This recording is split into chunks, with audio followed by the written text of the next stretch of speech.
नमस्कार, स्वागत है आपका। आप देख रहे हैं इंडिया डेली। मैं हूं आपके साथ गार्गी चक्रवर्ती और मैं हूं आपके साथ गीतू चौहान। तो आइए शुरुआत करते हैं हमारे स्पेशल न्यूज बुलेटिन की, जो है गुड मॉर्निंग इंडिया। और हमारे इस खास बुलेटिन में हम आपको दिखाएंगे देश दुनिया की तमाम अहम खबरें, वो भी एकदम अलग अंदाज में। बड़ी और अहम खबरों के साथ हम आपको बताएंगे देश का मूड, आम आदमी के लिए जरूरी बातें। इसके अलावा गुड मॉर्निंग इंडिया में आप देखेंगे सोच की बात, जहां हम बताएंगे वो खबर जो सबसे ज्यादा चर्चा में है, जो देश में बहस का मुद्दा बनी हुई है। और बात होगी दुनिया की, जहां हम आपको दिखाएंगे दुनिया की तमाम बड़ी खबरें। तो आइए शुरू करते हैं आपका खास बुलेटिन गुड मॉर्निंग इंडिया। तो आइए शुरुआत करते हैं हमारे इस खास बुलेटिन की और आपको बताते हैं आज क्या कुछ खास रहने वाला है इस बुलेटिन में सबसे पहले बात करेंगे आंध्र प्रदेश के कुर्नूल की, जहां एक दर्दनाक सड़क हादसे में 25 लोगों की मौत हो गई है, जबकि कई लोग इसमें घायल बताए जा रहे हैं। दूसरी खबर की बात करें तो बिहार चुनाव की। पीएम मोदी आज बिहार दौरे पर रहने वाले हैं। इस मौके पर पीएम मोदी चुनावी जनसभा को संबोधित करेंगे और प्रत्याशियों के समर्थन में वोट की अपील भी करेंगे। बिल्कुल। और तीसरी खबर में बात होगी उत्तर प्रदेश की, जहां पर जनसंख्या नियंत्रण और जनसांख्यिकी संतुलन को लेकर एक बार फिर से बहस तेज होती हुई नजर आ रही है।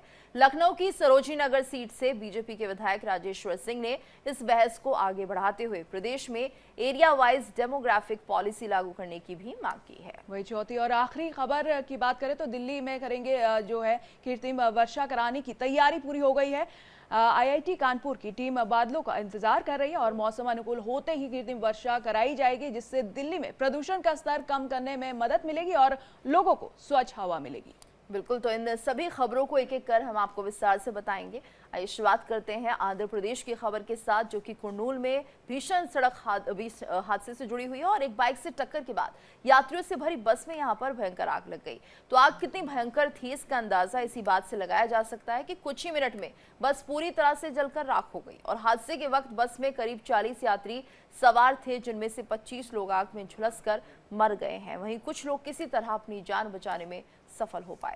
जी, करीब 3 बजे कावेरी ट्रेवल्स की एक वोल्वो बस हैदराबाद से बेंगलुरु जा रही थी गीतू, और बस एक दोपहिया वाहन से टकरा गई और बाइक बस के नीचे फंस गई। आशंका जताई जा रही है कि शायद इसी वजह से चिंगारी निकली और आग लग गई। हादसे के बाद यात्रियों को खिड़की तोड़कर जो है बाहर आना पड़ा है और इससे वो बाहर आए और वो किसी तरह अपनी जान बचा पाए। बिल्कुल। और ये दुखद हादसा, वहीं चश्मदीदों की बात अगर हम गार्गी करते हैं तो उन्होंने बताया कि बाइक से टक्कर के बाद बस में भयानक आग लगी थी और कुछ लोग किसी तरह से अपनी जान बचाने में कामयाब रहे। बाकी लोग अंदर ही छटपटाते हुए जिंदा जलकर मर गए हैं।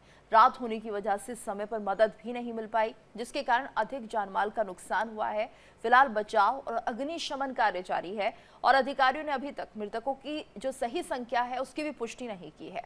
मुख्यमंत्री एन चंद्रबाबू नायडू ने पीड़ितों के परिवारों के प्रति अपनी संवेदना व्यक्त की है। आंध्र प्रदेश के मुख्यमंत्री एन चंद्रबाबू नायडू ने पीड़ितों के परिवारों के प्रति संवेदना व्यक्त की है और सरकारी सहायता का आश्वासन दिया है। नायडू ने एक्स पर लिखा कि कुर्नूल जिले के चिन्ना टेकुर गांव के पास हुई विनाशकारी बस आग दुर्घटना के बारे में जानकर मुझे गहरा सदमा पहुंचा है। मेरी संवेदनाएं उन परिवारों के साथ है जिन्होंने अपने प्रियजनों को खो दिया है।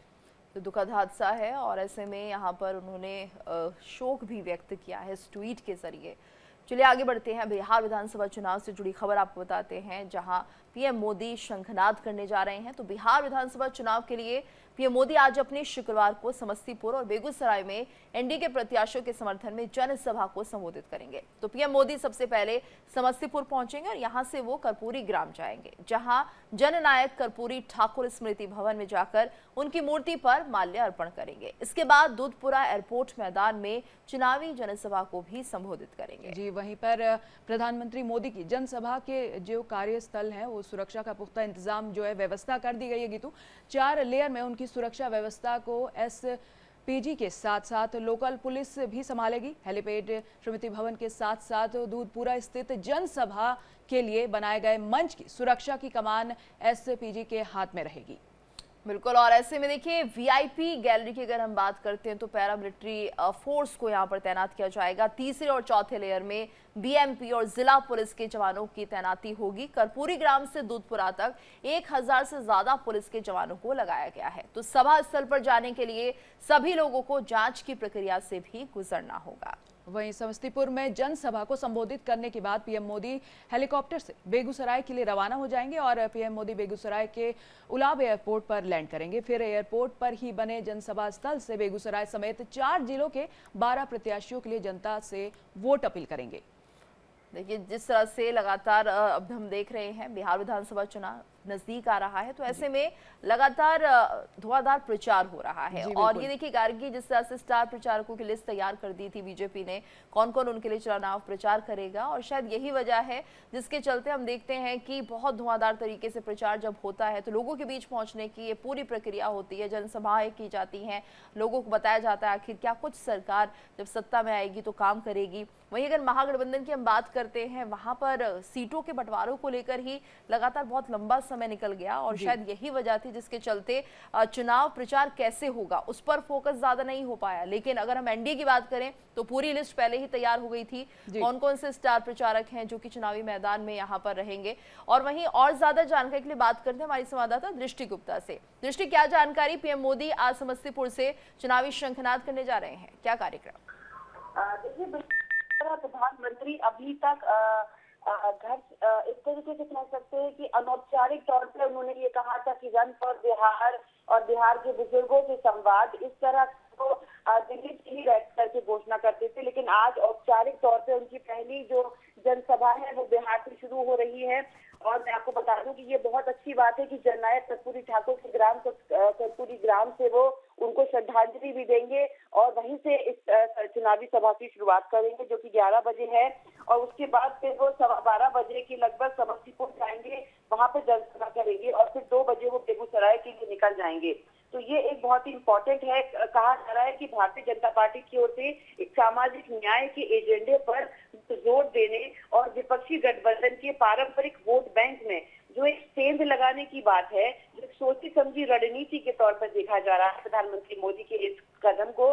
और बिहार के युवाओं को वो बताएंगे कि किस तरह उनको वोट देना चाहिए। और इसके साथ ही ये जो रैलियों का उद्देश्य है ये है मिथिलांचल और बेगूसराय के जो औद्योगिक क्षेत्र है उसमें एनडीए के पक्ष में एक माहौल बनाएंगे वो, जिससे कि लोग उनको वोट दें। अब प्रधानमंत्री मोदी को आप जानते ही हैं कि बहुत पॉपुलर प्रधानमंत्री हैं और इसी का वो फायदा उठाएंगे और लोगों से जाकर बात करेंगे। जी बिल्कुल दृष्टि, अगर हम सुरक्षा की बात करें कि पीएम मोदी वहां पहुंचेंगे, किस तरह की मतलब की टाइट सुरक्षा रहेगी उस बीच? देखिए, बिल्कुल अगर प्रधानमंत्री मोदी की तो सुरक्षा व्यवस्था बहुत ही कड़ी होती है।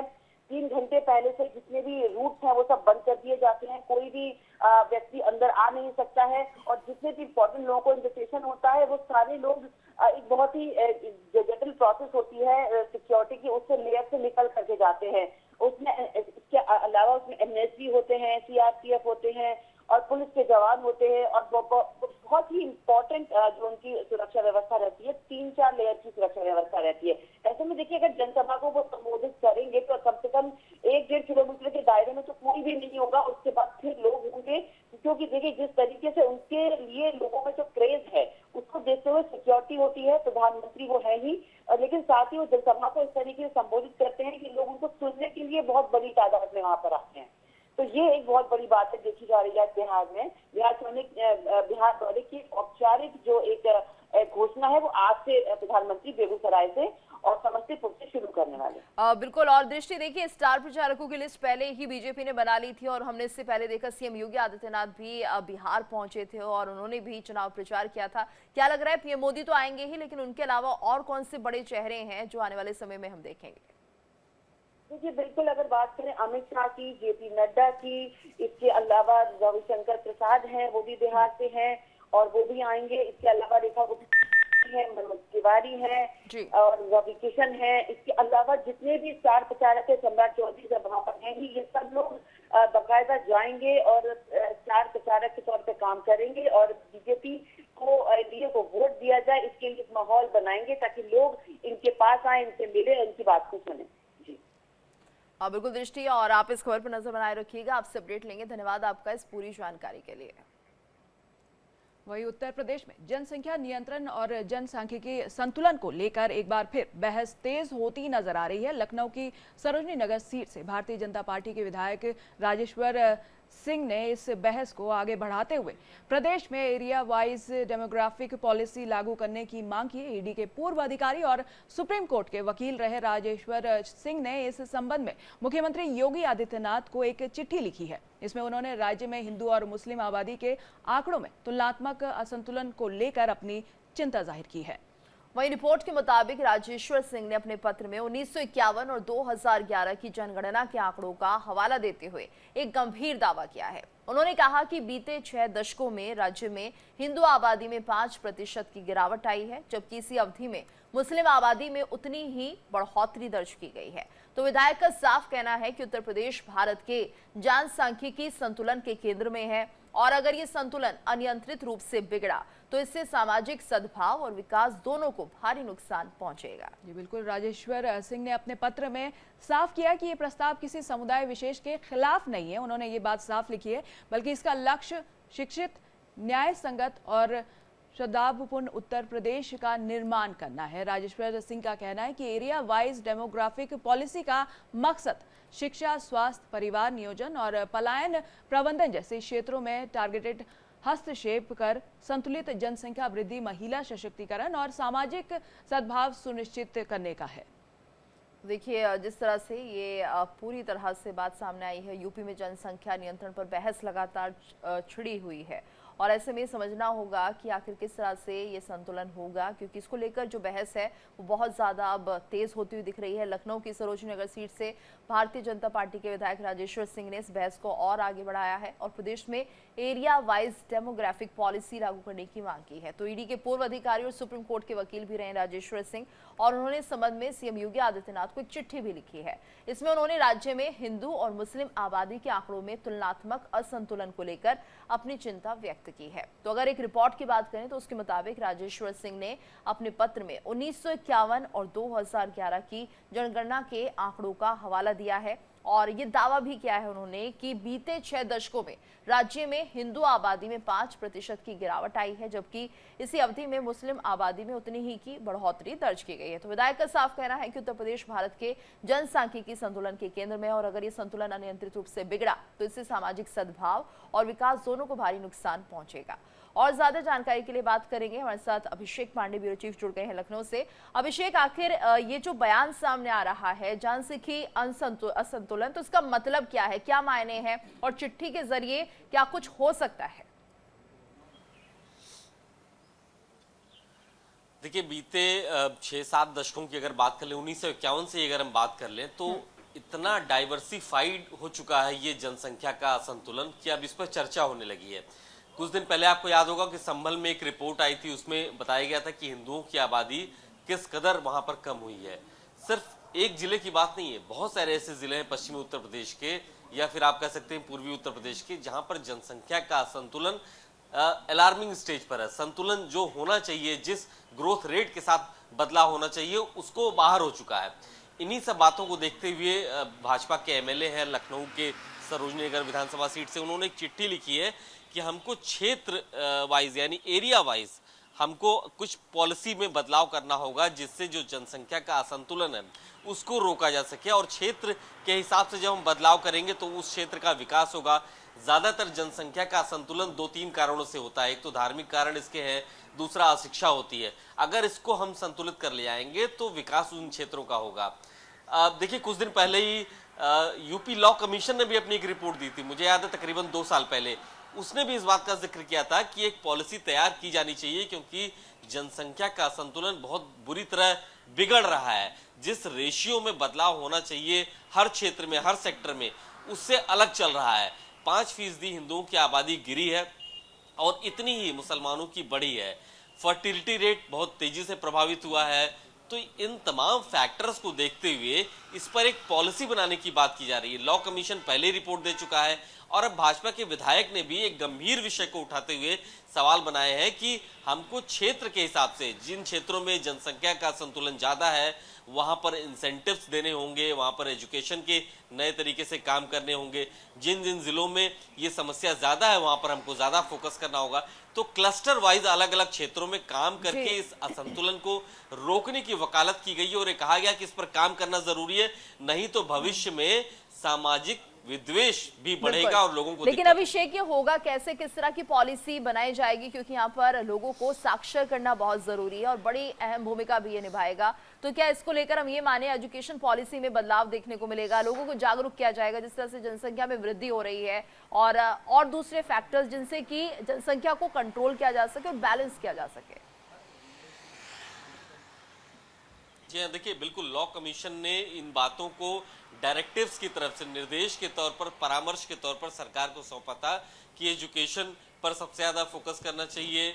एजुकेशन मतलब क्या, इंस्टीट्यूट्स को डेवलप करना चाहिए, बेसिक एजुकेशन से लोगों को स्वास्थ्य और शिक्षा इसमें पर बच्चियों और महिलाओं बुनियादी के लिए खर्च को ज्यादा बढ़ाना जागरूकता होनी चाहिए। लेकिन बच्चों को पढ़ाने को लेकर भी यहाँ पर जो यूपी सरकार है वो ज्यादा फोकस कर सकती है, जिसके चलते हम देखें कि अगर यहाँ पर माइनॉरिटीज हैं तो उनमें जो बच्चियां हैं उन्हें साक्षर करने का एक पहला मकसद भी होना जी चाहिए। बिल्कुल, मतलब कहीं ना कहीं कह सकते हैं कि शिक्षा के जरिए ही ये जो असंतुलन है उसको कम किया जा सकता है, मिटाया जा सकता है और बराबर लेवल पर शायद लाया जा सके।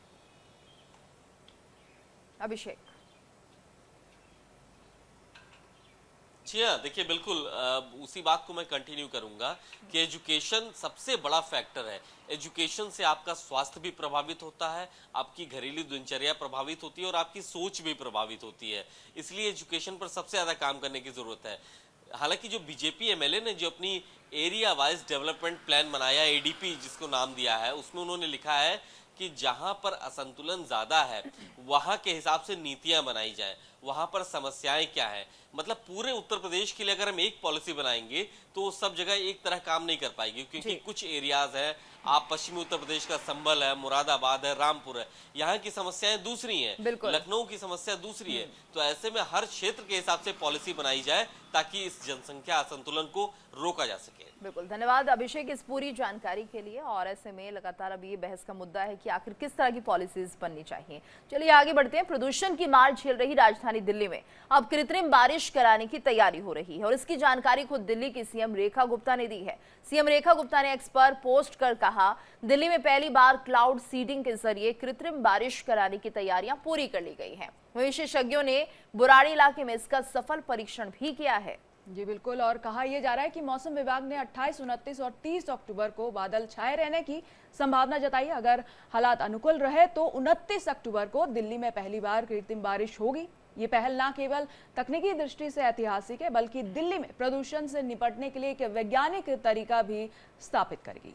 बिल्कुल, और ऐसे में देखिए जानकारी के मुताबिक आईआईटी कानपुर से मेरठ, खेकड़ा, बुराड़ी, सादकपुर, भोजपुर, अलीगढ़ होते हुए दिल्ली और वापस आईआईटी कानपुर तक एक ट्रायल सीडिंग उड़ान भरी गई है और जिसमें खेकड़ा और बुराड़ी के बीच और बादली क्षेत्र के ऊपर पायरो तकनीक का उपयोग करके क्लाउड सीडिंग फ्लेयर्स दागे गए हैं। ये उड़ान जो है क्लाउड सीडिंग की क्षमताओं, विमान की तैयारी और क्षमता और क्लाउड सीडिंग फिटिंग और प्लेस की क्षमता का आकलन और सभी संबंधित एजेंसियों के बीच समन्वय की जांच के लिए एक परीक्षण उड़ान थी।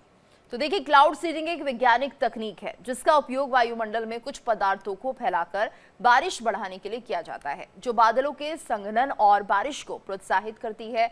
सिल्वर आयोडाइड, पोटेशियम आयोडाइड या सोडियम क्लोराइड जैसे यौगिक आमतौर पर विमानों या भू आधारित जनरेटर्स से नमी से भरे बादलों में छोड़े जाते हैं और उसके बाद फिर ये कृत्रिम बारिश होती है।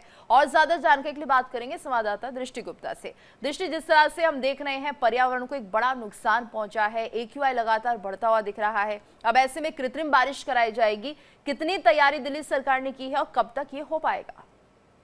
देखिए बिल्कुल, जिस तरह दिल्ली का लगातार AQI बढ़ा हुआ है और दिवाली के बाद से और ज्यादा बढ़ गया है, उसको देखते हुए दिल्ली सरकार की लगातार जो परेशानियां हैं वो बढ़ती जा रही हैं, लोगों को सांस लेने में दिक्कतें हो रही हैं। इसीलिए इसका एक सटीक उदाहरण है कि अगर कृत्रिम बारिश कराई जाए यानी कि क्लाउड सीडिंग कराई जाए दिल्ली में। इसका बहुत समय से नाम हो रहा था कि क्लाउड सीडिंग कराई जाएगी, लेकिन हो नहीं पा रही थी। और देखिए अब ये फाइनली वो टाइम आ गया है जब दिल्ली सरकार ने फैसला कर लिया है कि क्लाउड सीडिंग होगी। और इसका एक बुराड़ी का क्षेत्र है, वहां पर इसका सफल परीक्षण भी किया गया था और वहां लगा कि हम क्लाउड सीडिंग करा सकते हैं। तो देखिए, मौसम विभाग की जानकारी के अनुसार अगर बात करें तो 28, 29 और 30 अक्टूबर को बादलों की जो उपस्थिति है उसकी संभावना जताई है मौसम विभाग ने। उन्होंने कहा है कि उस दिन बादल बन सकते हैं। तो ऐसे में अगर परिस्थितियां अनुकूल रही तो 29 अक्टूबर को दिल्ली में पहली कृत्रिम बारिश हो सकती है। और ये जो टेक्निक है ये बहुत ही हिस्टोरिक टेक्निक है, क्योंकि दिल्ली में प्रदूषण से निपटने के लिए ये एक साइंटिफिक मेथड है जिसके थ्रू कि हम जितना भी जो वायुमंडल में जो स्मॉग जमा हुआ है उसको हम हटा सकते हैं और एनवायरनमेंट को हम क्लीन भी कर सकते हैं। तो इसमें जो सरदार मनजिंदर सिंह सिरसा हैं दिल्ली के पर्यावरण मंत्री, उन्होंने इस बात को कहा था कि अगर क्लाउड्स होंगे तभी सीडिंग कराई जाएगी। और एक रासायनिक विधि है, इसको अगर इस तौर पे ना लें कि हम और रसायन को हम और अपने पर्यावरण में घोल रहे हैं, क्योंकि उसकी जो मात्रा होती है वो 80 ग्राम तक लगभग होती है, बहुत कम होती है। और एकड़ में अगर बात करें तो हम क्लाउड सीडिंग करा करके बारिश करा सकते हैं। उससे दिल्ली सरकार ये देखेगी कि कितना प्रदूषण में फर्क पड़ेगा, क्योंकि ये जो स्मॉग है ये ऊपर उठ नहीं पा रहा है ठंड के लिए, तो ये लगातार जमा हुआ है और इसके लिए लोगों को बहुत ज्यादा दिक्कतें हो रही है। तो पहली बार ऐसा होगा कि क्लाउड सीडिंग होगी अगर परिस्थितियां ऐसी बनी 28, 29 और 30 अक्टूबर में। तो 29 का दिन इन लोगों ने चूज किया है और मौसम भवन से बात की है और उसी दिन क्लाउड सीडिंग की संभावना भी जताई जा रही है। जी बिल्कुल दृष्टि, कहीं ना कहीं कह सकते हैं कि जो दिवाली के बाद प्रदूषण जिस तरह से AQI लेवल बढ़ा है और लोगों को भी घर पे रहने की बात की जा रही है कि अनटिल अनलेस कोई इंपॉर्टेंट काम ना निकले, तो इस कृत्रिम बारिश वर्षा से जो है कहीं ना कहीं लोगों को भी राहत मिलेगी।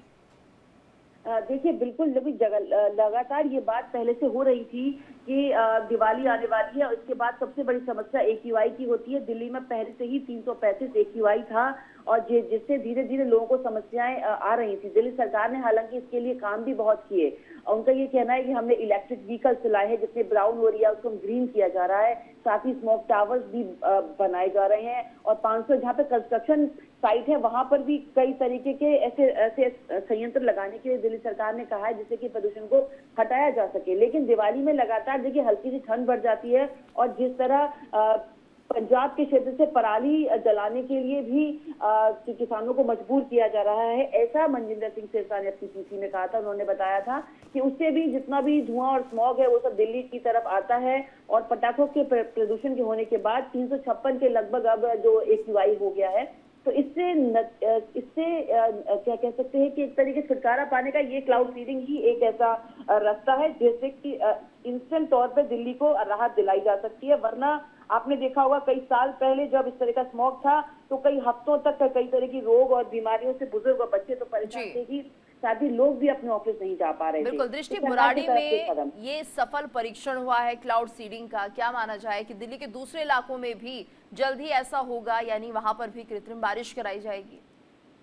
देखिए ये बुराड़ी का एक ऐसा जगह चुना गया था जहाँ पे काफी हद तक एरिया खाली है, क्लीन है और मौसम विभाग को लगा था कि अगर हम यहाँ पर हल्का सा परीक्षण कर सकते हैं तो जब फाइनली हम दिल्ली में क्लाउड सीडिंग कराएंगे तो उससे कोई साइड इफेक्ट तो नहीं होंगे, लोगों को कोई खांसी या कोई परेशानी तो नहीं होगी और किस हद तक बारिश हो सकती है, कितने mm तक बारिश हो सकती है। तो ये सब देखते हुए सफल परीक्षण किया गया था, वो परीक्षण सफल रहा। उसके बाद अब दिल्ली क्लाउड सीडिंग के लिए तैयार है और 29 तारीख को अगर बादल रहे या परिस्थितियां अनुकूल रही तो सरकार जरूर क्लाउड सीडिंग का काम शुरू कर सकती है। बिल्कुल दृष्टि, और ये भी देखा जाता है जो वाटर स्प्रिंकलर्स हैं उनको भी बढ़ाने की बात कही जा रही थी, क्योंकि जगह जगह जहां पर भी हम देखते हैं कि धूल के कण हैं वहां पर वाटर स्प्रिंकलर्स की बहुत ज्यादा आवश्यकता होती है। तो क्या उस दिशा में भी लगातार दिल्ली में अभी काम हो रहा है? देखिए बिल्कुल, अगर ये तो वाटर स्प्रिंकलर की बात करें तो वो बहुत ही जमीनी स्तर की एक ऐसी प्रक्रिया है कि उससे हम फौरी तौर पर राहत तो ले सकते हैं लेकिन लॉन्ग टर्म पे नहीं। क्योंकि देखिए जिस तरह पूरी दिल्ली में इस समय कंस्ट्रक्शन चल रहे हैं उसके लिए कंस्ट्रक्शन साइट पर ये ऑर्डर्स दिए गए हैं कि आप वाटर स्प्रिंकलर ऑन रखें ताकि वो धूल उड़े ना, क्योंकि जितना भी प्रदूषण है ये स्मॉग और स्मोक का है, धूल और धुआं का है। तो अगर धुआं हम रोक नहीं सकते लेकिन धूल को हम रोकने का एक इनिशियल ये हम काम कर रहे हैं। इसके अलावा अगर ये धूल वातावरण में फैल जाती तो उसके लिए कृत्रिम बारिश ही एक खाली उपाय रह जाता है। जी बिल्कुल, और दृष्टि ये देखिए जिस तरह से हम देखते हैं कि बहुत सारे ऐसे फैक्टर्स हैं जिनकी वजह से जो AQI बढ़ता है। इसमें जो फैक्ट्रीज हैं जहां से धुआं निकलता है उनको लेकर भी कहा जा रहा था कि इन पर भी थोड़ी पाबंदियां की जाएगी या इनके भी जो चेक्स हैं वो बढ़ाए जाएंगे लगातार, क्योंकि हम देखते हैं जो मानक है, जो तय किए मानक होते हैं उनसे हमेशा जो फैक्ट्रीज हैं वो या तो गलत दिशा में जाती हैं या फिर कहीं ना कहीं उनका उल्लंघन करती है, जिसके चलते बहुत ज्यादा जो धुआं है वो इन फैक्ट्री से निकलता है। देखिए बिल्कुल कई हद तक दिल्ली एनसीआर में कई सारी फैक्ट्रियां बंद कर दी गई हैं। बहुत सारे जो गंदे नाले यमुना में निकलते थे वो भी बंद कर दिए गए हैं। आगरा और मथुरा की साइड में बहुत सारे ईंटों के भट्टे हुआ करते थे और जो दिल्ली तक आते थे उन सबको भी फौरी तौर पर बंद कर दिया गया है। फिलहाल लगाम लगा दी गई है और ग्रैब 2 इस समय दिल्ली में लागू है। तो कह सकते हैं कि स्मोक टावर्स को भी लगाने की बात चल रही है। कई जगह स्मोक टावर्स की पहचान कर ली गई है। 500 गज की बिल्डिंग्स को देखा जा रहा है कि कहां से हम स्मोक टावर्स को लगाया जा सकता है। और सबसे बड़ी बात देखिए, जहां पर ब्राउन एरिया होता है यानी कि धूल होती है, खुला हुआ मैदान होता है, मिट्टी होती है, वो तब उड़ती है, उससे भी धूल के कण जो है वो वातावरण में आते हैं। तो उस जगह घास लगाई जाएगी, हरा किया जाएगा ताकि धूल ही ना उड़े। तो और इस तरह का देखिए कॉन्सेप्ट विदेशों में भी होता है कि अक्सर जितने भी सूखे तिनके होते हैं उन सबको बिछा दिया जाता है, उसके ऊपर घास लगाई जाती है, जिससे कि आप देख सकते हैं वहां पर भी धूल और धुआं नहीं होता। तो दिल्ली उसी कॉन्सेप्ट को लेकर के आ रही है और इस तरीके से कई सारे तरीके हैं जिनसे कि दिल्ली में जो प्रदूषण है उसको लगाम लगाने की कोशिश की जाएगी। बहुत पहले की सरकारों ने ऑड और इवन शुरू किया था, लेकिन दिल्ली सरकार ने इसको इलेक्ट्रिक व्हीकल्स में तब्दील कर दिया। उन्होंने कहा कि जितनी इलेक्ट्रिक व्हीकल्स और पब्लिक व्हीकल्स चलेंगे उतना ही कम धुआं होगा। तो इस चीज को देखते हुए सरकार लगातार प्रयास कर रही है और अब क्लाउड सीडिंग है। इससे लगता है कि फिलहाल जल्दी ही राहत मिलने की संभावना होगी। जी दृष्टि, तमाम जानकारी के लिए आपका बहुत बहुत शुक्रिया।